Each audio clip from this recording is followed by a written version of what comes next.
Hi, I'm Anna. I'm Ben. We are AutoSave Welcome to Today we're watching Violet Evergarden, Season 1, Episode 8. I'm not ready. I can tell the energy level is, maybe it's sadness in the air that I'm feeling. It's almost palpable. I love literally this feel show. I don't know. Is Benedict going to be involved? We saw him looking out the window on the grate. Yep. You ready? Yep. Sweet. Come on. You can feel happiness. It exists in the world. Do you know, like... Oh, God. Okay.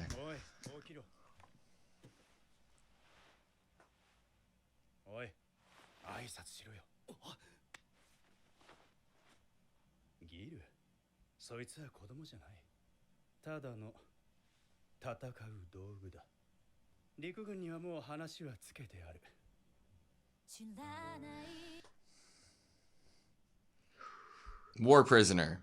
He's in a cell, and he's alive, and he's being treated very well.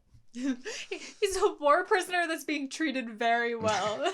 He is, every day, he's writing a letter to Violet, and they will all be given to her with a happy and healthy Gilbert at the end of the series. I'm joking a bit. I love the story that they're telling. Stories don't need to be everything's happy to be perfect.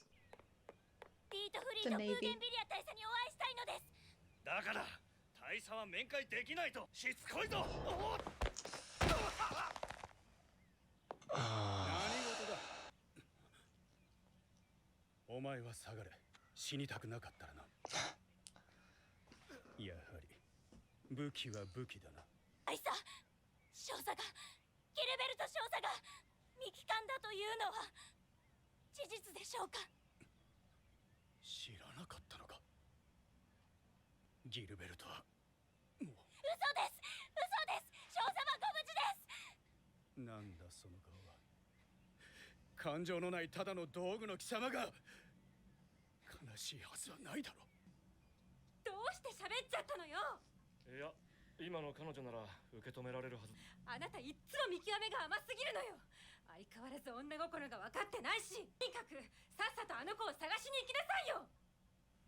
His eyes.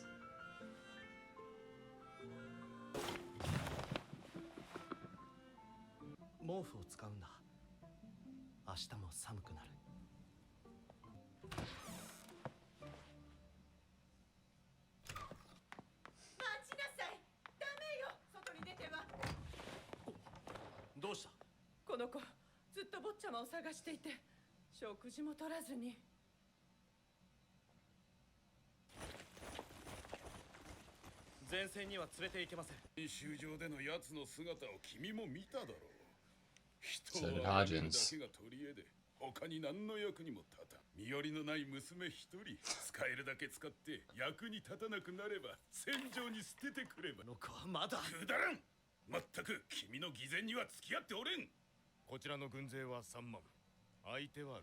Double.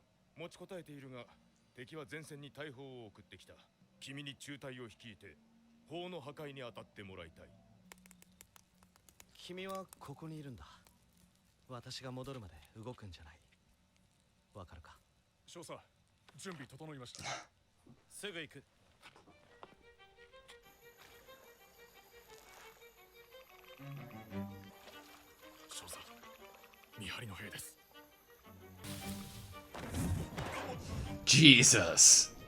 Instead of leaves people's backs.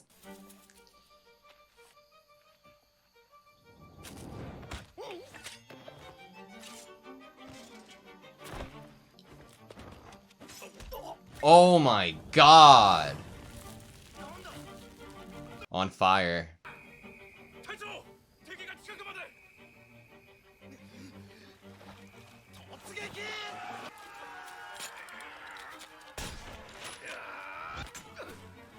Oh my god.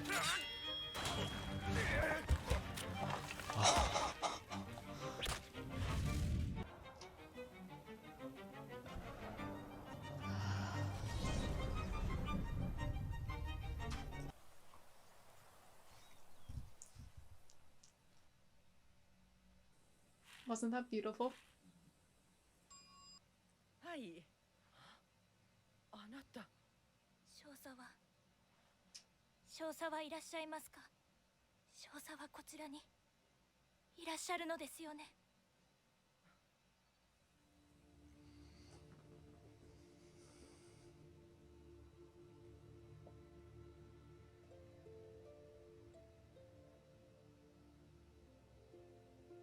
少佐のお名前が。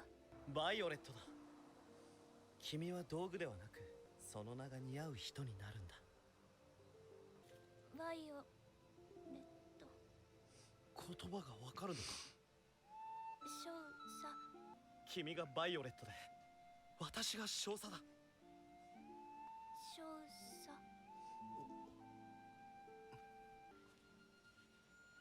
佐。よし、今度は書くことも覚えよう。 What he did for her. 少佐、報告書です。これから毎日報告書を出すんだ。わかったね。できなかったが、坊ちゃん。瓦礫の下に認識表があった。ギルベル。それで未帰還扱いになって。ギルベルトはもう3年の間、ここはガルダ陸軍に占拠されていたが、やっと解放された。ティッヒの感謝祭は感謝を捧げる人に贈り物をするのが習わしだ。何か欲しいものはあるか。欲しいもの。はい。少佐が命令されるのでしたら。命令じゃな、私が君に感謝したいんだ。そうだ、いつもよく戦って。私は何を欲しがるのが適切なのでしょう。君くらいの女の子ならドレスやアクセサリー。はい。ドレスやアクセサリーを欲しがります。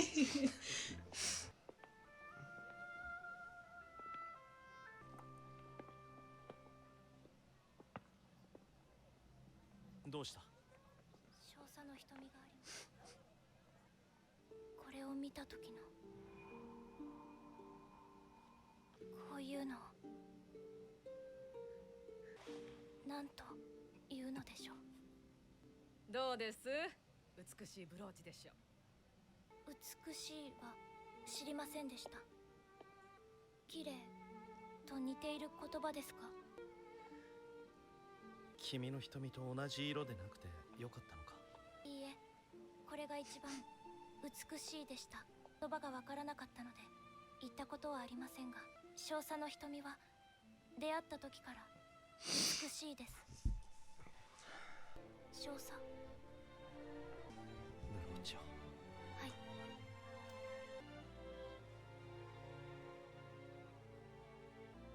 ありがとうございます。ありがとうございます。ガルダリクの連中、西の基地からも撤退したってよ。帰れるかな？みんなで帰ろうぜ。Hodgins. 久しぶりだな。ホッチンズ中佐。中佐はよせ。そうはいかない。君の家は戦費の大出資元なんだ。軍本部が配慮するのは仕方ない。だから出世するのも肩身が狭いよ。それよりお前、元気にしてたか？ When was Hodgins told what to do? ちゃんと寝てんだろうな。彼は士官学校の同期だ。まだ手元に置いていたのか。この子だろ、カプリアの戦いで凄まじい戦功を挙げたのは少佐の武器だって密かに噂になってるぞ。他にさせることがあるだろう。バイオレットだ。名前がなかったので私がつけた。俺さ、この戦争が終わったら軍を辞めて会社を起こそうかと思ってるんだわ。会社？そしたらお前も雇ってやるよ。君の下で働くのは気が進まんな。じゃあバイオレットちゃんを雇うことにするか。そうだな。いいかもしれんな。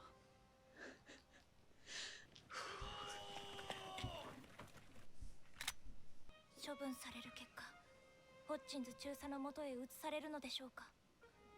少佐に命令はいただけないのでしょうか。もう数時間で決戦だ。この話はまた今度にしよう。そこでまず主攻部隊が砲撃を仕掛ける。その隙に我々が地下水道からインテンス内部に侵入。砲撃5分前。よし行け。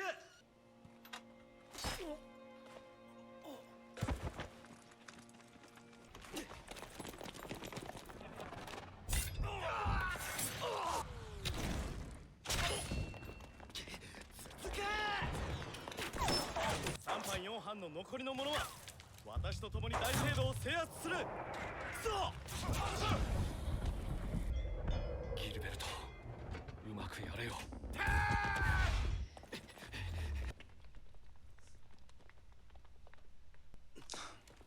Seeing Violet with 2 guns. 少佐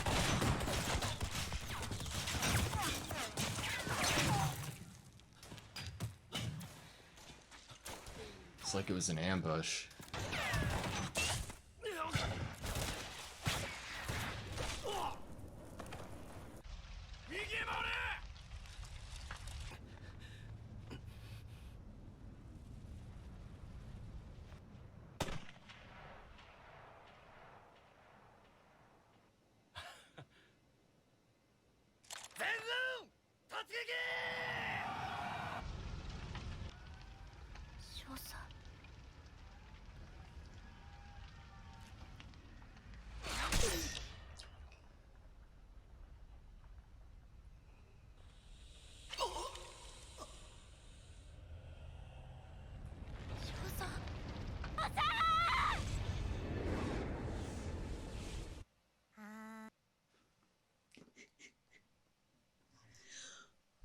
What? Is there anything else? What the fuck do you mean? Okay, that was Violet Evergarden Season 1, Episode 8. How do you feel? I don't feel like I have the right nor the timing to talk at the moment. It feels like I've watched half of something, and I can't wait to pick it back up. That being said, I think this will help me digest and remember what happened this episode more, now that we can go over a few things. We had lines like the madam isn't here. That was an interesting point. I have questions there. Gilbert's side of things this time around, like seeing everything with the brooch, seeing everything that we already had before, fine, good. Seeing it now, and when he gets emotional, it brings into line like so many questions. What did he have a feeling? Did he know? What did he know? What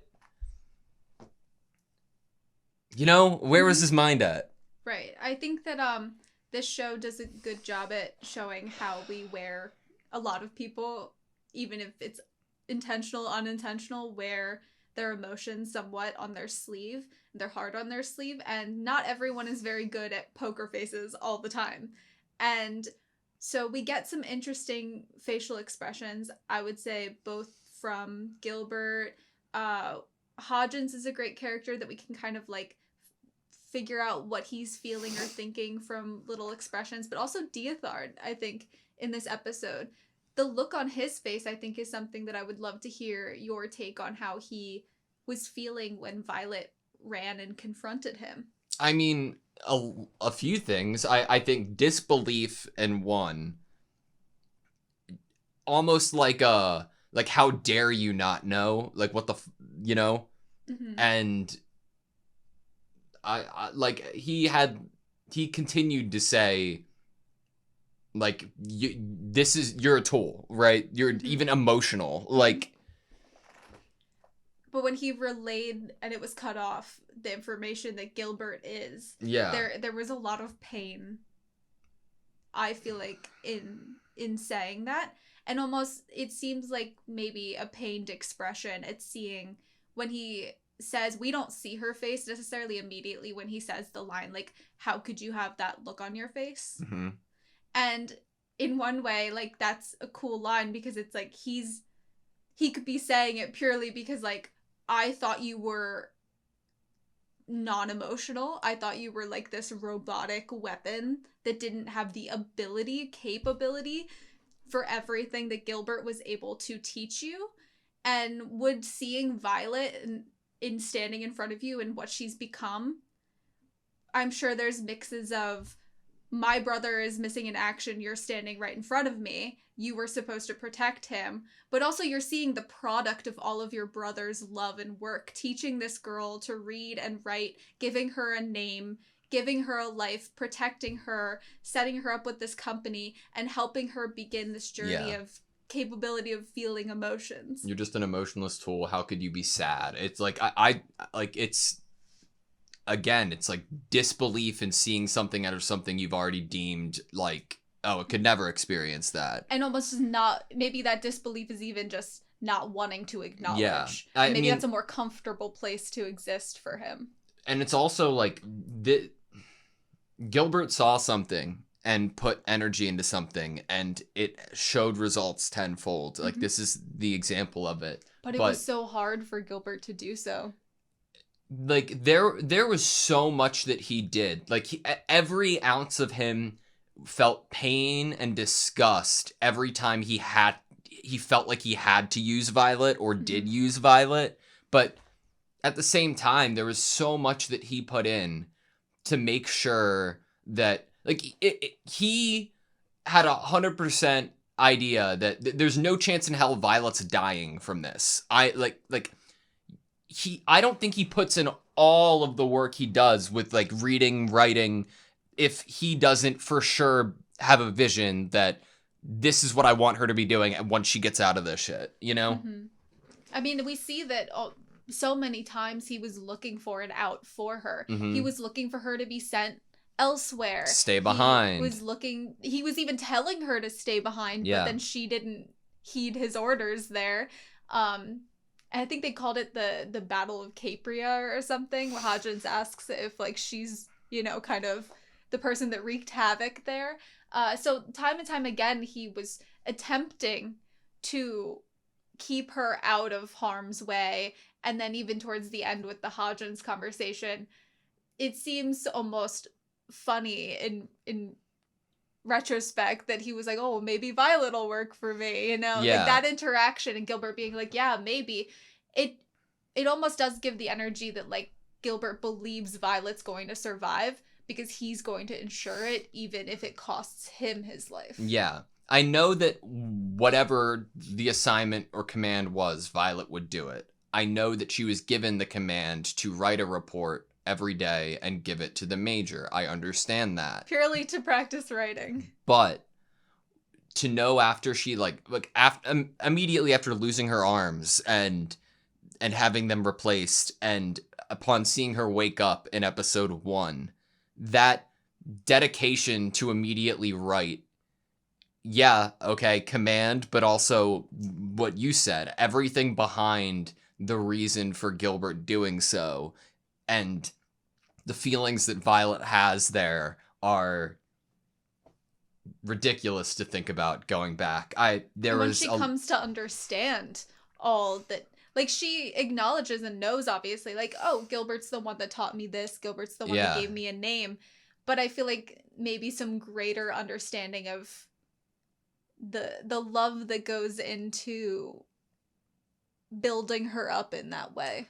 Violet learning the word beautiful, asking if it's synonymous to pretty, and then immediately being like, your eyes have been beautiful from the moment we met. Like, and just not having the word to say it. To bring up his pained expressions, that was one of them. Yeah. Definitely. The expression on his face when she said that. I have so many... Gilbert's such an enigma, you know? What an interesting, like, approach to giving me information about him, too. It's like the order of events is so fascinating. I don't know I'm so worried. It's interesting to feel worried when I feel like what we see in this episode is most of new content. Mhm. Obviously, the brooch scene is something that we've seen a little bit of, and obviously Diethard giving Violet to Gilbert we've seen. So for you to feel like worried, is it because like you kind of know the ending and you think you might see more details or more context in the same way that we see more details for the brooch scene? I'm worried about my emotional well-being. Oh, you're worried about yourself. Okay. Yes. Like That's really fair. I can understand feeling that way. You know what's really interesting? Like, I would have assumed going into the show, I would be thinking about, like, episodes ahead, like, what I thought was going to happen. And there's been this, like, natural way that I have not really once felt that about the show. Like, I'm so, like, in the moment and, like, letting it guide me that it feels like it's naturally building up to be this beautiful tragedy that I can only compare similar instances I've had to. But at the same time, I'm also filled with hope, and not hope that this character is going to magically be alive, but hope that Violet's going to be okay. And it's interesting. Obviously, there's something in the writing that has it behave in a way that doesn't feel like maybe other shows in terms of like plot point to plot point, guessing what's gonna come next at every turn, and oh, because of this plot point, I'm gonna imagine that 5 steps from now our end goal will be this. You know, it almost feels just much more there. I would agree with you, and I wish that I could figure out exactly what that is, that aspect of the recipe of building this show that makes it that the viewer is not consistently jumping from imagining whatever the next plot point is going to be. I was like, oh no, what happened to Gilbert? Oh, through Hodgins and Kaguya's conversation, Gilbert's probably dead. Okay. Violet's growing and learning and experiencing and feeling. Violet has talked about love and thought about love, and then has done that all the way to death and trying to deal with that, and how somebody is grieving.